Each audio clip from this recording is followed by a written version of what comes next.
ಈ ದೇಶದ ಪ್ರಪಂಚದ ರಾಮ ಭಕ್ತರು ಅಲ್ಲಿ ಭವ್ಯವಾದ ರಾಮ ಮಂದಿರವನ್ನು ಕಟ್ಟುದು.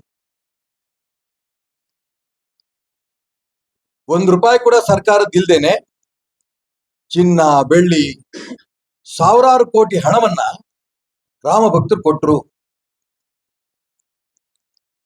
ಆದ್ರೆ ಮೊನ್ನೆ ಪತ್ರಿಕೆಯಲ್ಲಿ ಟಿವಿನಲ್ಲಿ ನೋಡಿ ತುಂಬಾ ಆಘಾತ ಆಯ್ತು, ತುಂಬಾ ನೋವಾಯ್ತು.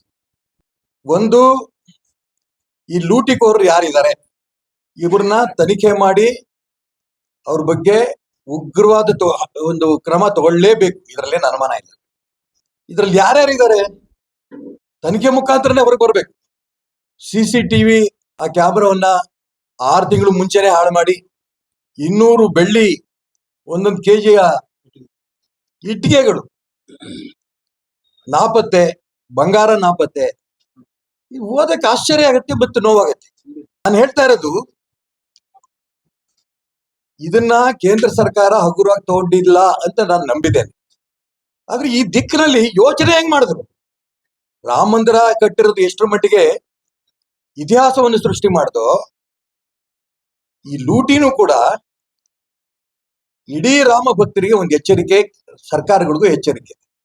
ನೋಡಿದ್ವಿ ನಾವು, ಕೇಳಿದ್ವಿ ನಾವು, ಅಯ್ಯಪ್ಪನ ದೇವಸ್ಥಾನದಲ್ಲಿ ಈ ರೀತಿ ಲೂಟಿ ಆಯ್ತು, ತಿರುಪತಿ ತಿಮ್ಮಪ್ಪನ ದೇವಸ್ಥಾನದಲ್ಲಿ ಲೂಟಿ ಆಯ್ತು, ಕೇಳಿದ್ವಿ ನಾವು. ಆದ್ರೆ ಇಷ್ಟರ ಮಟ್ಟಿಗೆ ಆಡಳಿತ ವೈಫಲ್ಯ, ಯಾರು ಅಡ್ಮಿನಿಸ್ಟ್ರೇಟರ್ಸ್ ಅಲ್ಲಿದ್ದಾರೆ ನನಗೆ ಗೊತ್ತಿಲ್ಲ. ಅದಕ್ಕೋಸ್ಕರ ಅನೇಕರು ಹೇಳ್ತಾರೆ ಅಲ್ಲಿರೋರೇ ಮಾಡಿರ್ಬೋದು, ಗೊತ್ತಿಲ್ಲ ನನಗೆ. ಇದು BJP RSS ಇದನ್ನೆಲ್ಲ ಇದರಲ್ಲಿ ರಾಜಕಾರಣ ಕೂಡ ತಂದುಬಿಟ್ರು. ಯಾರು ರಾಮ ಮಂದಿರ ಬೇಡ ಅಂತ ಹೇಳ್ತಾ ಇದ್ರು ಅವರಂತೂ ಬಹಳ ಜೋರ ಕೂಗ್ತಾ ಇದ್ದಾರೆ.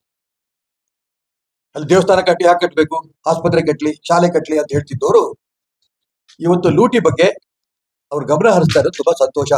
ಯಾರ್ಯಾರು ರಾಮನ ವಿರೋಧಿಗಳಿದ್ದಾರೋ ಅವರು ಕೂಡ ಇದನ್ನು ವಿರೋಧ ಮಾಡ್ತಿರೋದು ನಿಜಕ್ಕೂ ಸಂತೋಷವೇ.